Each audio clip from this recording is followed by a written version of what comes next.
nice dogs to be around. And then if you want to put the bite suit on a little later, you can get in the bite suit and now let them rip your arms off and throw you on the ground and try and bite you on the head.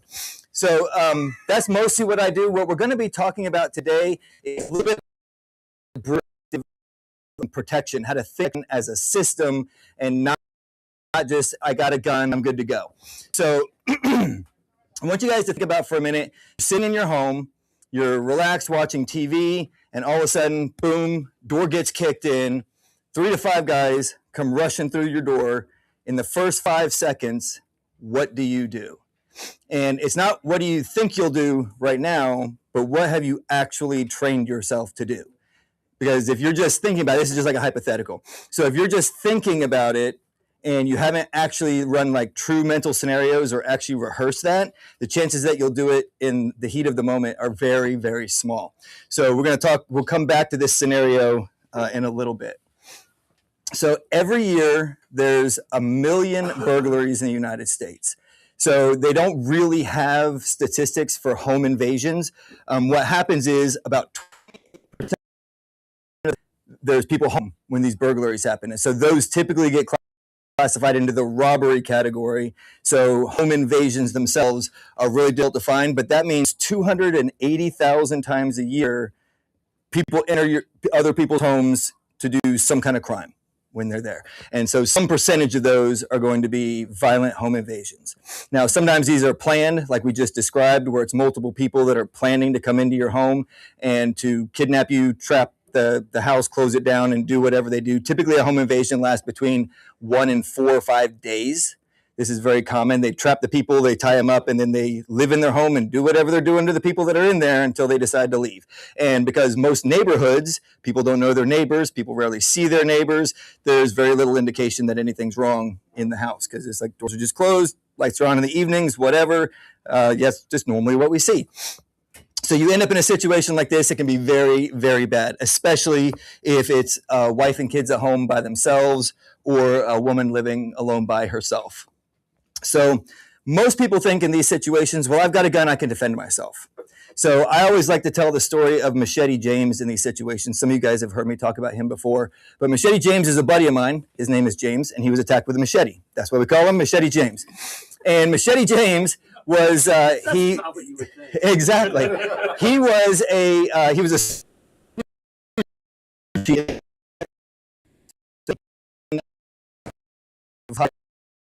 and he was the quintessential pistol carrying guy. He would get dressed in the morning and he would stand in front of the mirror and he would do 5 to 7 pistol draws to make sure that his clothes weren't in the way. This is like religiously every day before he would go to work. And if anything didn't feel right, he would change. He would rearrange his clothes so that he could do what he needed to do if he needed to do something.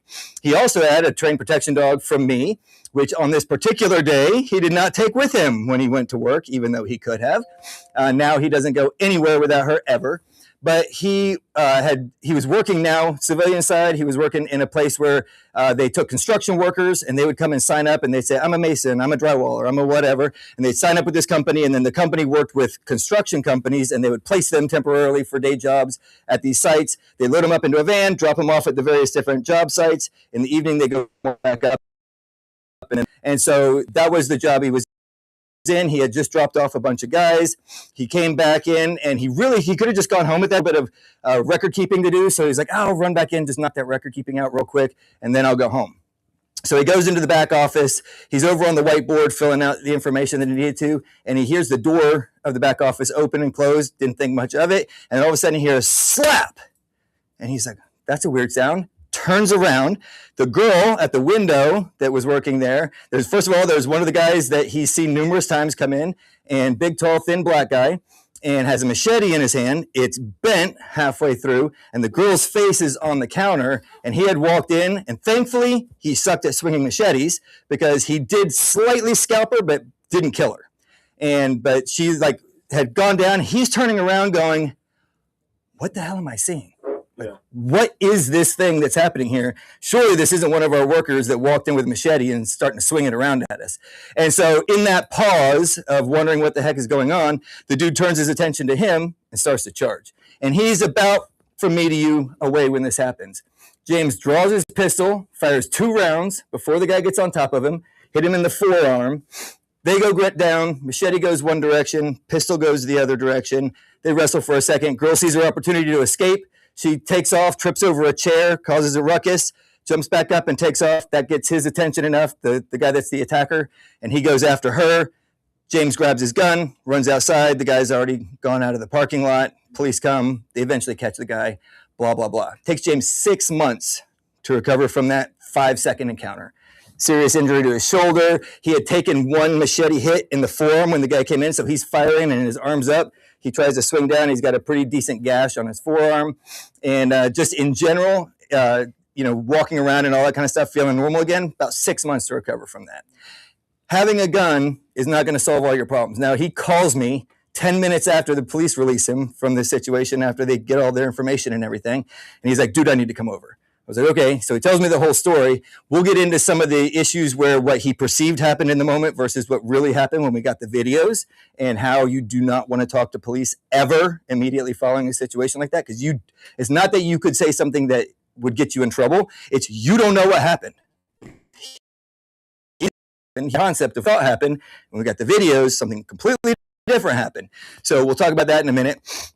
But just having the gun does not guarantee you're going to be safe. Right now, if he had a dog with him in that office, then the guy would have to deal with, not just a thing to deal with, right? So the reality is protection is not just a tool. You have to train and prepare yourself to be ready for a protection situation. So this is kind of my building blocks of protection. We start off with mindset.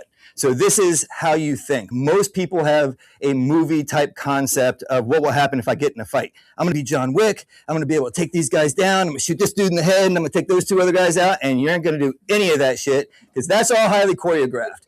That is not real life at all. It looks really cool. I love John Wick movies. I watch them all the time.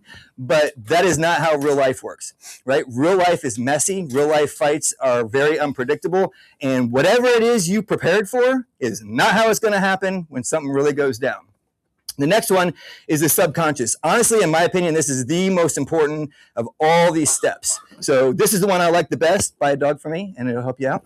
But honestly, the subconscious training is the most important part of this whole process. So when we talk about high stress situations and we talk about losing your cognitive ability to function, what really is happening there is because of the fight or mechanism, your adrenaline spikes, body goes, we're not sending blood to anything in our body that's not vital important in this situation. So that has a bunch of follow-on effects. You lose fine motor skills because you get vasoconstriction, which means all the veins in your extremities tighten up and all the blood rushes back into your torso. So now you lose your fine motor skills in order to be able to manipulate weapons and things like that, especially if you have to think about it.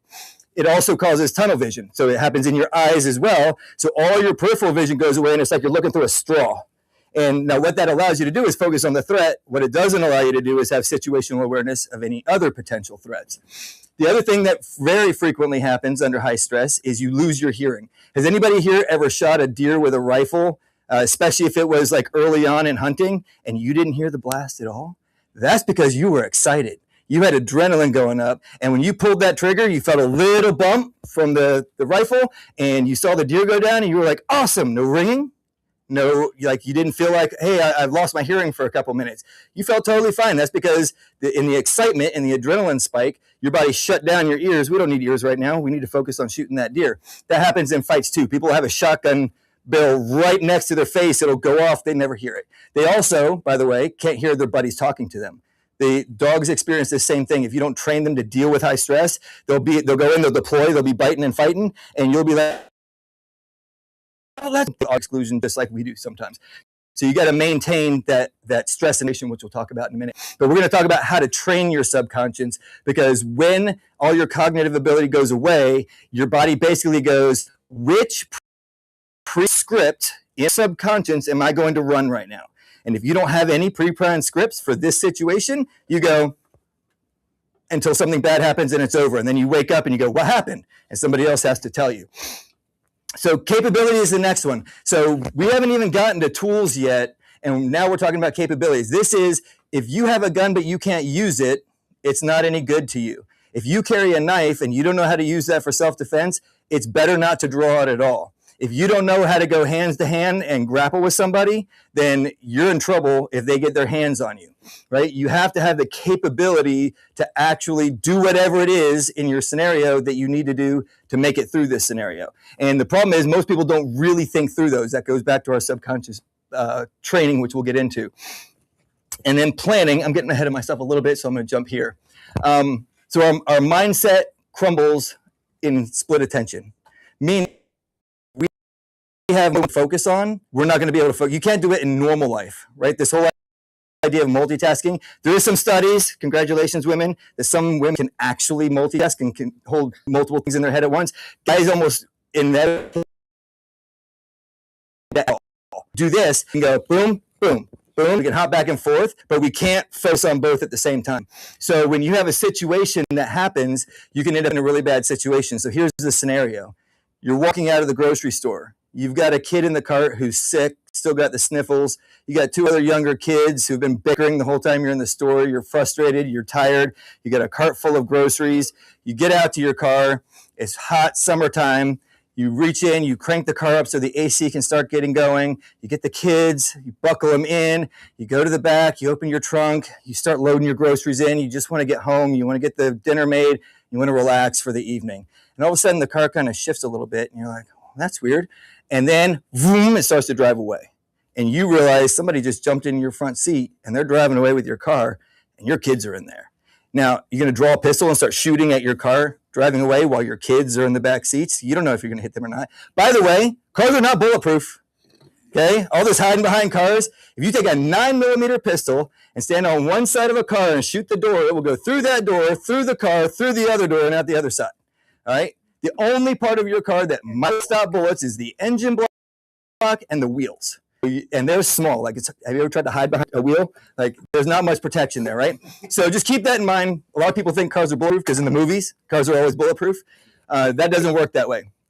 So the whole point here is if you're tired and you're not focused and you're unaware, that's when predators attack, right? So this whole idea of situational awareness and not being on your phone and being aware and looking around and making eye contact with people, that's great, but here's what predators are doing. They're not like, oh, I know that girl. She's always situationally aware. I'm here, scouting out, prey that I'm going to attack every day. And I know who most of these people are because they come here every week. They don't know any of that. They just know, are you distracted today? Are you on your phone today? They're just glancing for the prey they're going to go for. They find the one. You could be 99% of the time rock solid, and the 1% you're not. If there happens to be a guy out there looking for to be a predator that day, you become the target. So it's not like they know who you are and they know, oh, they're really good at keeping an eye on things. I better not mess with them. It's just whatever's going on in that moment is what's going on. So this is our subconscious collapse. We talked about some of these things. So your vision narrows, your hearing drops, your fine motor skills drop, and your processing capability. You cannot process complex decision making in a high stress situation. Now, there's a couple of things that go into this, right? Because it's different for every single person. If you go to an MMA ring and you practice every day, getting punched in the face is not high stress for you. That's normal because you do it 2 or 3 times a week. You get your face, you get kicked in the ribs, and you're like, this is awesome. I keep coming back and doing this over again. And that is not high stress to you. The reason tier 1 operators have a high ability to process while clearing building, being shot at by other people, is because they do that thing over and over and over and over and over again until it's boring. And there is zero stress to walking into a room with 3 guys pointing AK-47s at you. They're like, this is just another day for me. So then they can focus on the other things. For most of us, I've cleared some rooms. I'd still be really stressed. I get pucker factor anytime I'm getting ready to walk into a room where there's a potential bad guy in there. And, clearing my house, 90% chance nobody's in here. That noise was like a cat or something. I'm still puckered up. And so I'm suffering from this right here, even though I've cleared a lot of buildings. How many people here have cleared buildings and been shot at? Okay, only 1 or 2 other people, right? So if you've never done that before, your ability to process information in that situation is extremely limited. Now, there's things we can do about this, but you have to think through that. So here's our situation. Most people are in this category right here.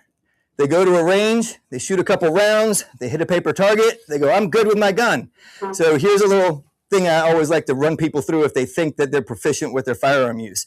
Is that go to the range, load your magazine, put it in your weapon, and do a walking shooting drill. So your job is to walk forward, and as you're walking, fire 5 or so rounds into the target, and hopefully hit most of the rounds into the target, right? But you have to walk while you're pulling the trigger, okay? And most people can kind of pull that off. Their aim usually is a lot worse when you're walking because you're bouncing a bit, but most people can actually do the walk and pull trigger at the same time thing. And then you go, now stop where you're at. I want you to walk backwards and do the same thing. No tricks. We're not putting objects behind them that they can trip on or anything. They walk backwards, they pull the trigger, maybe hit 3 out of 5 times, but they can still pull trigger, walk backwards. Then you go, okay, here's a magazine with 2 rounds. It's even better if you do this where you don't know how many rounds are in the magazine. But here's a magazine with 2 rounds. Here's another magazine with 2 rounds. Put that in your mag pouch. Put this in your pistol. You're going to walk forward. You are not going to stop walking through this whole drill. You're going to walk, bang, bang. You're going to continue walking, drop your magazine, reload, drop the slide, fire 2 more rounds. Every single time I've run this drill with people, they stop when they reload. Why do you stop when you reload? Because you can't reload without thinking about it. If you can't do a thing without thinking about it, you will stop and pause, turn all your attention to that thing, do that thing, which is why a lot of police officers get shot in the top of the head. Because when when the person goes, they're not being shot at right now, they jump up and shoot, police officer gets hit in the top of the head. So if this is all you're doing, it's not like you don't need to do some of this, because if you don't know how to shoot at all, you need to go over range and shoot a pistol a couple of times, drills, right? You are not prepared for a real threat. People fail. They get a gun, they go shoot a couple of times, they go, okay, I know how it works, and then they think they're safe.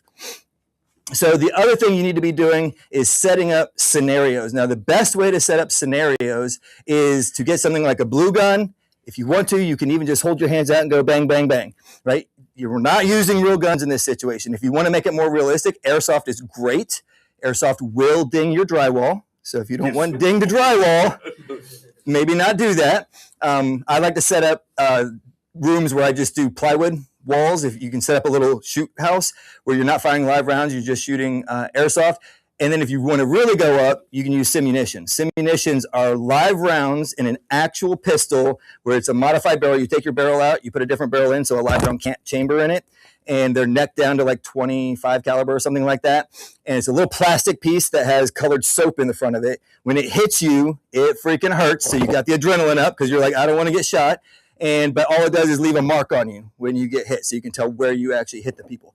Running, even if you only do this 2 or 3 times in your life, if you go to a couple of classes, the amount of times doing this tends to be between 7 and 11 times. You do 7 to 11 times, your brain goes, okay, this is a thing we need to be ready to do now, right? And at the very least, what happens when you do that is if you think about what it's going to be like before you go do that, and then you go and do it, everything you thought it was going to be is not what it was. But once you've gone through it and you've done it, where the bad guys are actually hiding, they're actually moving, they're actually making it difficult, they're trying to kill you just as much as you're trying to kill them, then you go, okay, now I have a realistic situation of what this is. We were doing room clearing with dogs. We were training dogs to clear rooms with a law enforcement agency. And we had a tier 1 guy that was with us that day. Tier 1 guys are like Delta Force, Navy SEALs, those guys. This was a JTF2 guy in Canada. And we're clearing this room, and we get the whole team in the room. We have the dog. We're looking for the bad guy. And all of a sudden we hear, pow, ah! And we're like, contact, 6 o'clock, turn. We all turn. Nobody there. It's just a corner and a door, just like that. Only it was an old school, right? Like a really old school that was abandoned. And the lock on the school was one of those old skeleton key locks that went all the way through. He was in the other fucking room looking through the keyhole. These guys are crazy. And he literally shot us through the keyhole of the door, right? And he's like, here's the special forces thing. They set up a detection exercise for a dog to find explosives. They go, here's the area you're to search. Go. Guess where the explosives are? They're not in that area. They're over there somewhere. And you go, it's clear. And they're like, no, it's not. You died. It's over there. That wasn't the area. You never search the area. You search everywhere. You never think this is the objective. The whole building is the objective. That way, you have to start, like, what would I do if I was trying to kill me in this situation? And now you know what you would do. You can come up with all the little tricks and trades that you would do to kill you if you were the enemy, right? So you've got to start going through those. If you can't do it for real, if you can do it even with just blue guns or your fingers to practice a few times just to get an idea of what it's like, that's great. But you need to run mental scenarios. Your subconscious, your imagination, cannot tell the difference between reality and make-believe. So you watch a movie and your subconscious goes, wow, that's real. That's why we think fights are like they are in the movies, because we watch movies and our subconscious goes, oh, that's a fight. Okay, got it. No, you have to actively tell yourself, this is not real. What I'm watching is make-believe. That's bullshit. It's cool to watch, but it's bullshit. And I'm not going to get it ingrained in my head that that's what a real fight's going to be like. But you run mental scenarios and you have to make these as detailed as possible. So if you ever watch the Blue Angels and guys like that doing their mental scenarios, if you haven't seen those, go look the videos up on YouTube. It's 6 dudes sitting in a V formation in chairs with their eyes closed, talking out as they're doing everything. Shift doing this, I don't know all the lingo for how they fly their jets, but they're like literally like doing this, rolling this way, this many degrees, blah, blah, blah. And they're going through it in as much fine detail in their mind as they can, because under high stress, if things start to go wrong, what will happen is their subconscious will go, play course A, and you'll just do it, right? And so if you go through these mental scenarios and you try and set up as many different options, because what I always do is I go, okay, that was a good scenario. What could go wrong? Okay, if that goes wrong, what will I do? Run the scenario again. Okay, now what could go wrong? So that way you kind of have option 1, A, B, and C, option 2, A, B, and C. And your subconscious can categorize all that. But when you get to imagination, it's going to have a really hard time processing that, okay? But just like we talked about with stress, if you can stress inoculate yourself, that's what they call doing things that are really stressful till they're normal. The more you can stress inoculate yourself, it's not as effective, but you can do a lot of stress inoculation in your mental scenario. So a lot of us don't want to think about, for instance, our ladies in the room, you don't want to think about being raped. But if you'll actually sit and think through the process of what it would be like, if it starts to happen, that won't be the stressor. The other things going on might be stressors, but you can think through the process. Can I grab this weapon over here? Can I do this? Can I kick away? What can I put between us? You can start thinking about those sorts of things because you've inoculated yourself to that. Another really good one for families is what would happen if, the movie scenario, right? I got your kid. There's a gun. Drop your weapons. Never fucking drop your weapons if somebody's pointing a weapon at somebody you love, because now you're disarmed and you're all in danger. You didn't make their situation any better. What do? If you're pointing a gun at somebody and they have a gun pointed at your kid, you fucking pull the trigger. That's what you do. You do not let them have the upper hand when now they have your kid just like they did before. Now they still have a gun just like they did before. The only thing that changed is now I can't do anything about any of it. Right? And in most situations, that's what's going to happen. They're going to be like, thanks, you idiot, blam, shoot you, and then either leave your kid there or kidnap him or whatever it was they were planning to do. I know. Okay, so here's the other thing. Now we're getting into planning, okay? So we've talked about the mindset. We've talked about training our subconscious. We've talked about capabilities. That's really just going into training. And you can do that. There's lots of different, if you're into hand-to-hand stuff, find a good hand-to-hand trainer. If you're into firearms, find a good firearms trainer. If you're into dogs, hey, I'm here. I train cool dogs. We've got our capabilities. Where we fall after that is our planning. So here's the scenario. Nighttime, you're asleep, you hear a noise, you grab your gun, you grab your flashlight, you get up, you go check the house. Holy shit, there's actually somebody in my living room. They turn, appears that they have a weapon in their hand. Blam, blam, blam. You shoot them. They drop to the ground. You check them with the flashlight. They look like they're pretty much out of it. They're screaming in pain, but they're like, okay, like they're not a threat anymore. And then you hear a weird noise. He's screaming, making all kinds of noise, but you hear something else.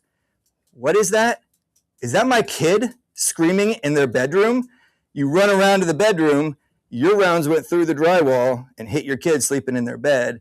And because you didn't know what was behind the wall that you were shooting at, right? So you have to think through, if I have to clear, like they love to make these houses now where you walk into the living room and mom and dad master bedrooms down there and kid bedrooms are down there. That's really great for doing mom and dad stuff where the kids don't get to hear it, but that's really bad for clearing your house if there's a bad situation. So it's not that that's the end of the world. You just have to plan for that, right? We told our kids when I was in the military, because we were always moving houses, every couple of years you're in a different place. So the rule for our kids is if you hear loud noises late at night, and especially if you hear a gun go off, you roll off your bed and roll under the bed. You do not get up, you don't sit up, you roll, and you stay under that bed until one of us come and get you. That way, I at least knew where they were supposed to be, right? And if I'm shooting here and they're laying on the ground, I'm shooting over their heads, hopefully, right? You can still get ricochets and stuff like that. There's no guarantees in a fight, but that sets you up for as good a success as you can. But you have to think about a lot of other things, like what's your wife or husband doing while you're doing this? If you have a dog, does the dog stay with the wife or does the dog go with the person clearing the house? If you have multiple dogs, what do you do? If you have children that are old enough to have weapons of their own, do they have a weapon in their room? Do they have an ability to come and help you? If so, when you're coming together this way, if you're at opposite ends of the house, how are you communicating so that you don't see a shadow and start shooting and it's really your dad or your kid, right? Those are all things you have to plan for. And it's like intensive for a couple of days to go through these scenarios, but once you have them, unless you move and have a big shift in your environment, you can pretty much rely on these for a long period of time.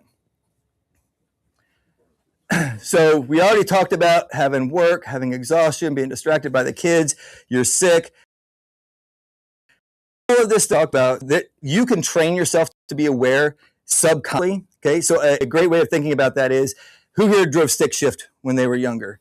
Okay, so you're first learning to drive, right? You're having to use the clutch, shift gears, stay between the lanes. A car's coming, oh, I hope I'm in my lane. And I'm making a turn, don't drive off the road, don't drive into the other lane. It's like everything's going on and you're like, you drive 10 minutes down the road to your buddy's house and you're like mentally stressed. Like, holy crap, I'm glad I made it, right? And that's your first couple of months of driving, especially if you're in a place where it's like relatively congested traffic, right? If you're out in the country, it's a little bit easier. But if you're in a place where there's like a decent amount of traffic, the first couple of months of driving, every time you get in the car, it's like, I hope I don't die today. But then 3 years after you've been driving, you're shifting gears, changing the radio, texting your friends like you're not supposed to, staying in the lane, your periphery picks up a brake light, and you immediately take your foot off the gas. About any of that stuff. Why aren't you thinking about it? Because you trained your subconscious to do it without thinking, right? So you can train your subconscious to be aware of the situation too. It takes a couple of months of like really being on it. I like to run drills while I'm driving. So my favorite thing to do while I'm driving, my wife thinks I'm weird, you probably will too, is I glance at a license plate, I look forward and I recite the license plate. And I'm always using the alphanumeric from the military. So alpha 1, 2, 5, 6. And then I look back and see if I was right. And if I was wrong, I'm like, oh, dang, like, got to get that snapshot of it quicker. And that way, what you start doing is you train yourself to subconsciously, you glance over there and then you can look over here. And without looking back over there, you know what's there. So even if you didn't catch something the first time you glanced, you look over and you're like, wait a minute, something's out of place. And you can come back and check it out again. And you'll just do that naturally. It's part of it is hypervigilance, but you can just do it where it's a normal, natural thing that you do. But you have to practice it in the beginning. Okay? We talked about subconscious, training your subconscious. We talked about building skill sets in your capabilities, and we talked about doing your planning. How many people here think they'll do that consistently to build up a plan where, like, I'm ready if something happens? I didn't see any hands go up. You know why? Because that's hard. Most of us aren't going to do it. And it's not because we don't love our families, and it's not because we don't love our kids, and it's not because we don't want to keep everybody safe. It's because we got jobs, and we got other things we need to do, and we're trying to spend time with the family, and we want to go to a movie tonight. We don't want to do this stupid drill thing in the house again, right? How many people have run fire drills with their kids in their houses? I never did that, right? There was like 5 hands. And it's like, we should have, like, especially if you have something like a ladder that you throw out the window and they climb down. Have you ever freaking hooked that thing up, toss them in, like, kids, climb down? Like, I need to know you can do this. You need to know you can do this. Never did it. Should have, right? Because we're busy doing all kinds of other things. So that's where this comes in. We're coming back to the home invasion that we had at the very beginning. You're in your living room. You used to carry your weapon concealed because you were all high speed when you first got your concealed carry permit, and you'd keep it on your waist while you were watching TV at night with the kids. Then after about 6 months, you're like, this is really uncomfortable. Like, it's in the small of my back, or if you carry, you're sitting and it's like, it's jamming into my legs and it's uncomfortable. And after about 6 months, you're like, chances of somebody coming in our house are really low. I'm just going to put this in the bedroom, put it in the top drawer of the dresser, and I'm going to go back out and enjoy my time with my family. So you're sitting there chilling out with your family. Your kids are on the floor. They got popcorn. You're enjoying yourself. Boom, crash. Front door gets kicked in. 3 to 5 guys rush in. And you're like, oh, shit. Everything slows down. You don't know what's going on. You've got 1 second. There's 3 guys. They're half the way to you. And then all of a sudden, blam, dog smashes into the first guy, hits him. Now, here's the deal. Bad guys have all the same issues that we just talked about us having. The benefit they have on you in most situations is they're like, we have a plan. This is what we're going to do when we go in this house. You're going to go grab the kid. You're going to grab the wife. Me and you together are going to go after the husband. You're going to see if there's anybody else and grab them. They have their plan, and as long as nothing interrupts the plan, they can execute it pretty well. But if you throw a major monkey wrench into the plan, they have the same stress reactors you do. They can't think through a complex decision-making process in the moment if everything goes to shit. So the dog smashes him. It's not pretty. I originally put the scenario into ChatGPT where it was like, dog hits an arm, and then that guy's like, and then he turns and he retargets the next guy, and they're like, yeah, like that happens sometimes, and we train for that. But in a real fight, you can't rely on that. What you rely on is first guy gets smashed, starts screaming. He totally forgets what he was supposed to be doing. All his focus turns to the dog. His momentum is totally stopped in terms of focused on you and coming in to get a hold of you. And you go, I now have time, distance, and opportunity. What am I going to do with it? Now you can jump up, run to the bedroom, grab your pistol, come back out, reevaluate the situation, and do something. So adding in something like a protection dog gives you the capability of, I still recommend doing as much of that stuff we talked about in the beginning as possible. If you don't do any of that, you'll still get a benefit from the dogs. But if you do even a quarter of it, and then you add a capability like that into your defensive program, now your ability to function in goes way up, because it's like, oh shit, bam, dog hits. It's like, whoo. Okay, and that whoo is your adrenaline starts to go down, your cognitive capability ramps back up for a second, and you're like, what am I going to do? Now, if you've thought through it, you'll do even better. But at the very least, you get an extra couple of seconds to make a decision to do something before everything goes totally to shit. So fights are not perfect. Fights are sloppy. If you have a concept of a fight that's like this, I want to know how to defend against a knife attack and not get cut. Good luck. Not happening. That's not how knife attacks go. You're getting cut. It's like saying, I want to go into a fist fight and not get punched. It's like, I mean, if you're really good and you really practice, maybe. If you're good and you have a shitty guy you're fighting, but keep this in mind, great fighters can have bad days and crappy fighters can have good days. And all it takes is one hit to your chin when your teeth aren't clenched, you're down, right? So things happen. Fights are not perfect. If you go to a self-defense instructor for anything, mixed martial arts, pistols, rifles, and they say, if you do this, you'll be safe, leave and go find somebody else, because that does not exist in the real world. That person has never been in a fight.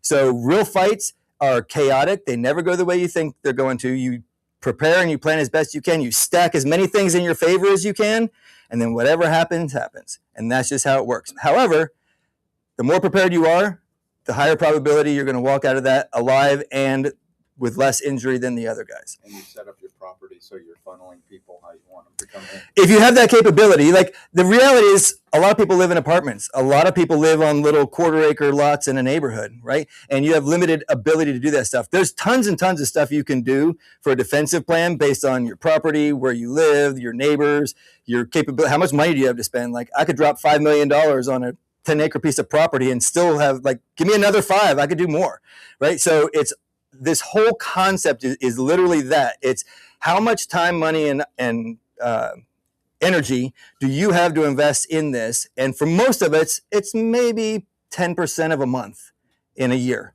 right? We can dedicate a couple weekends a year, maybe one night a week, for a period of time where we go into and do some like sparring with people and stuff like that. And that's if you're doing a lot.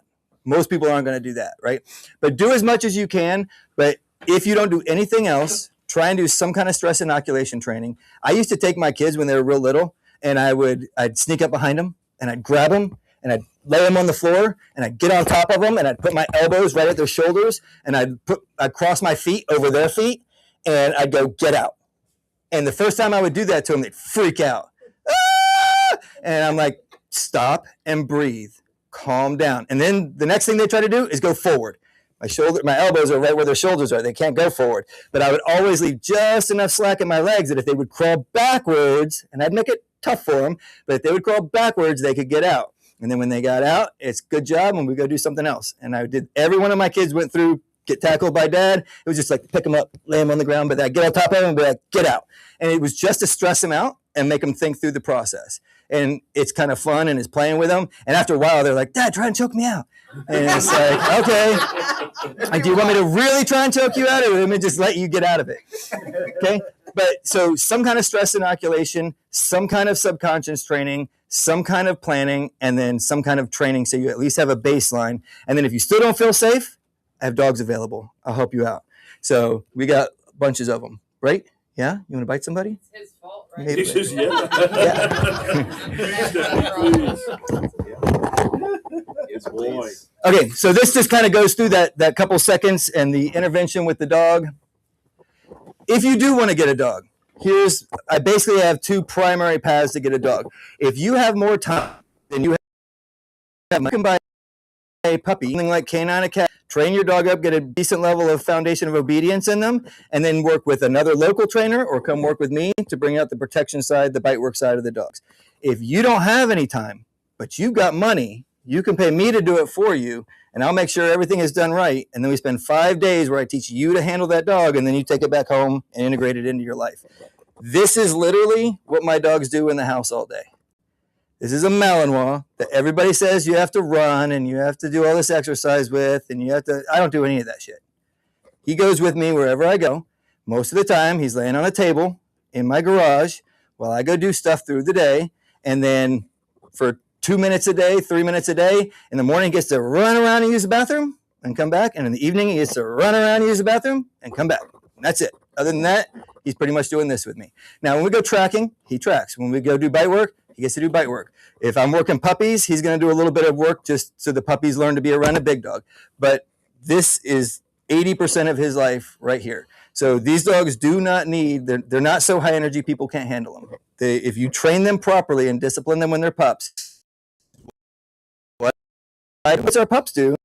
Right, Jack? I'm like, they need to sit still. That's what they need to learn to do. But if you are interested in getting one, come talk to me. I can help you out with different price points and things like that. It's cheaper money-wise to do Path A, but you're going to invest a lot more time. It's a lot cheaper on your time to do Path B, but it's going to cost more money that way.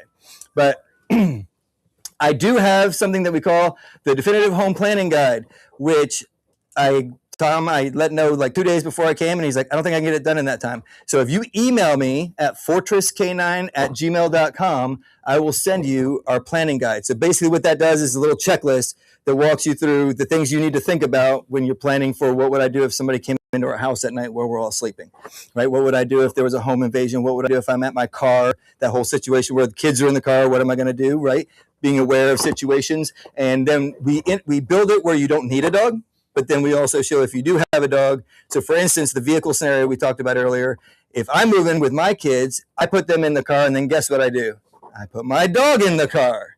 And so my dog is in that car, and if somebody opens that door to get in, they might get a drive. Then their attention is not going to be on driving that car, right? My car might go into another car, but he ain't going anywhere. And when I open that door, now it's going to be me and my dog beating the shit out of this guy.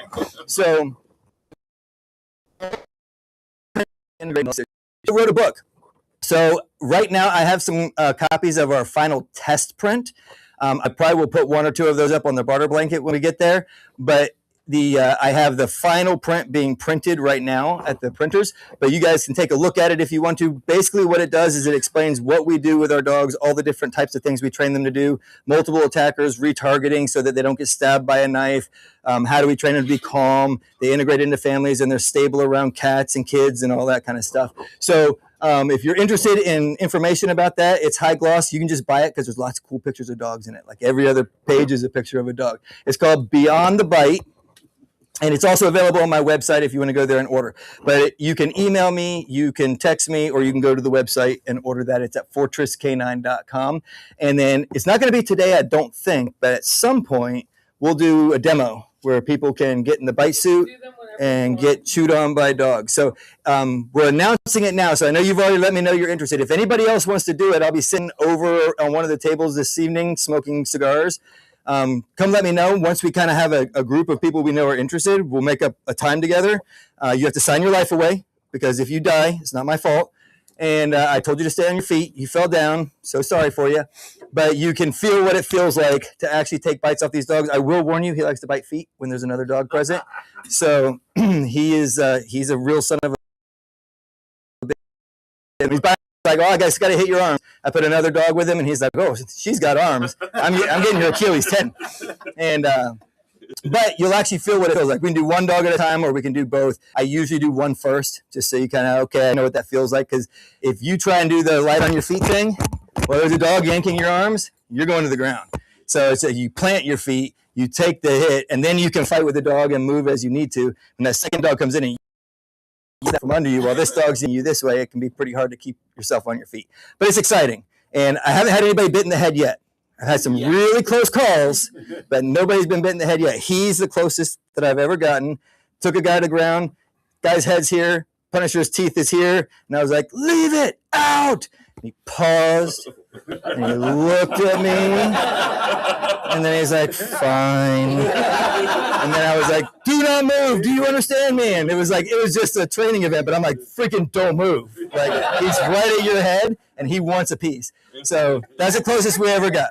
But that same kid got his feet bit by him a lot because he thought, you know those tennis shoes you can get that have the little carbon toe protecting thing? Well, the bottom, there's no carbon on the bottom. So when he bit, the bottom canine goes up and then, and gets a 1-inch tear on the bottom of his foot.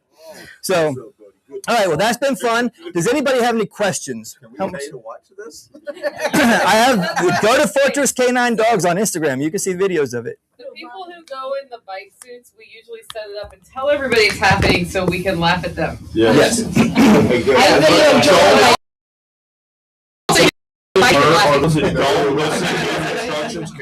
Listen, my whole goal, I want you to feel the pressure, so you might get a little bruise on your arm from the pressure, but if you do what I say, your chances of dying are only 20%. So if you don't do what I say, it's like 50%. So, but no, seriously, I tell people, like, you need to ball your fist up really tight, because otherwise it's like walking up to a really big guy who's going to shake your hand really hard, and you have a limp wrist for the shake, and he crushes your hand. That's what it's like getting bit by them if your hand's not tight, right? If they get in a comfortable spot, don't hit them, because they're going to find another spot that might not be as comfortable, unless you just want to experience it. Like, they love right here. This is their favorite spot on your arms because it's the most painful spot, and they can get the best grip on it, and they like to thrash at it when you're sitting there. Yeah, I'm So, all set. Thank you. But We have a question from online. outstanding. And it's, are these dogs allowed in stores and other public places? Okay, so the laws on moving with a dog in public is the only dogs that are allowed everywhere that's open to the public, with the exception of like burn wards and like one other place, are service dogs. Now, what is a service dog? A service dog is not something that's been trained by a professional company to be a service dog. A service dog is first defined by, do you have a disability? Now, the Department of Justice website, if you go to doj.gov, and then on their website, you search for Americans with Disabilities Act, service dogs, you will get all these little PDF documents that pop up, and they will have a list in there that says, includes but not limited to a list of disabilities. For. So far, I've never had a client look through that list and go, nope, I don't have anything on this list. They're like, oh, wait, that qualifies? I'm like, yep. And all you need to be legally protected is, you don't need this to move with your dog, but if you want to make sure you're covered, should anybody ever like challenge it, is if your doctor writes you a note on letterhead that just says, this is my patient, I understand their medical history, you don't have to say what's wrong with you, they would benefit from the use of a service dog. All it has to say. And then you can have a dog. It can be one of my trained dogs, or it could be a mutt you got from the pound and that you trained to move in public. They're allowed to ask, is it a service dog, unless it's already marked as a service dog. Now, here's the deal. Do not put service dog on your dog's vest if it's not a service dog. That's a felony. Okay, you can put working dog. I do that sometimes, although I have a disability. But if you legitimately want to move with your dog, you don't have a service dog, but you just don't want to be challenged for the most part, just put working dog. I didn't say it was a service dog. They didn't question me. If they question you and say, is that a service dog? You go, nope. And if they go, you have to leave, you go, okay. But you know what happens when you have a dog at your side that sits every time you stop, that moves with you, that doesn't bark at people? They don't ask you questions, right? So legally, if somebody asks you to leave, you would have to leave if you don't have a service dog. But if you have any disability that would benefit from the use of a service dog, you can train your dog to help you with that disability. And there's no standard for what that means, right? It's like heartburn's not one of them. But if my dog tells me when I have heartburn, if that was on the list, that qualifies, right? I have partial hearing loss from the military. I have 3 disabilities according to my VA letter. I can have 3 dogs with me. This dog indicates when there's noises. This dog helps me for stability when my knee starts acting up. And this dog helps me with whatever else it is, right? Now, most of the time I just move with one dog, but that's the legal standard for moving with a dog in public is, do you have a disability and is your dog somewhat trained to deal with that disability? The obedience standard is the AKC Good Citizen test. You do not have to be AKC Good Citizen qualified. You just have to, in theory, be able to meet the test, which basically means the dog's obedient, it doesn't piss or shit in a store, and it doesn't bark at dogs or other people in public. That's your standard. So I always look at it like this. If your dog is acting in a way that if a person was acting that way, everybody would be okay with them, you're good. If you're not cool with a person walking to the store and just yelling at random people, then they shouldn't be barking at people. Right? If normal people can't just whip it out and piss on the floor, dogs shouldn't be doing it either. Right? So as long as your dog has good manners, then technically you would qualify if you have the disability for your dog. And please don't do it if your dog is an asshole, because there are people that need their service dogs. And Absolutely. Absolutely. The other thing I will say is there is some confusion about, so what the law states is that your dog hasn't had an errant bite. So some people will say, well, you can't have a protection dog then. And I'm like, my protection dog's never had an errant bite. And errant bite there's a federal definition of it, and then there's state definitions of it. Most states are pretty good. Like Florida's great. It's like unprovoked. If it's an unprovoked bite, it counts against the dog. If it's provoked, like you walked up and went, ha, and the dog jumped up and bit you, you're an idiot. What did you do that for? If they come into your house or if they attack you, provoked, you're covered, right? So it is worth, if you're going to get a dog, checking your state laws, especially if you live in a place like New Jersey or New York or something like that, to make sure that whatever their requires. Now, the benefit of having a service dog, though, is no matter what the local or apartment building rules or laws say about breed restrictions, does not apply to service dogs. So if they say no pit bulls and you have a highly trained pit bull that is legally your service dog, they cannot tell you can't come in with that dog. So some places are starting to put breed restrictions on German Shepherds, Malinois, Dutch Shepherds, stuff like that. So if you have a service dog, that doesn't apply. Any other questions? There's always like a pause and then somebody adds, and then there's like 5 more. It's time for you to wrap up, so Are we? questions need to happen when people buy you a drink tonight. Okay. Well, is there a place to buy drinks? You can give That's me awesome. money for any of the Exactly. drinks.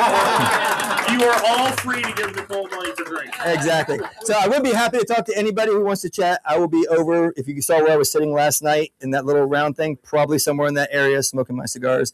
I do have a few extras. If somebody wants to smoke a cigar, they didn't bring one. I try to not go too crazy with that, but I brought enough that if people wanted to sit and smoke a cigar with us, we have extras. All right, guys, thanks so much. Thanks, Joe. Oh, you're a good boy. I know. When you told him that you could fight somebody, he got scared. Yeah. He's like, oh, that sounds good. Drinks in there.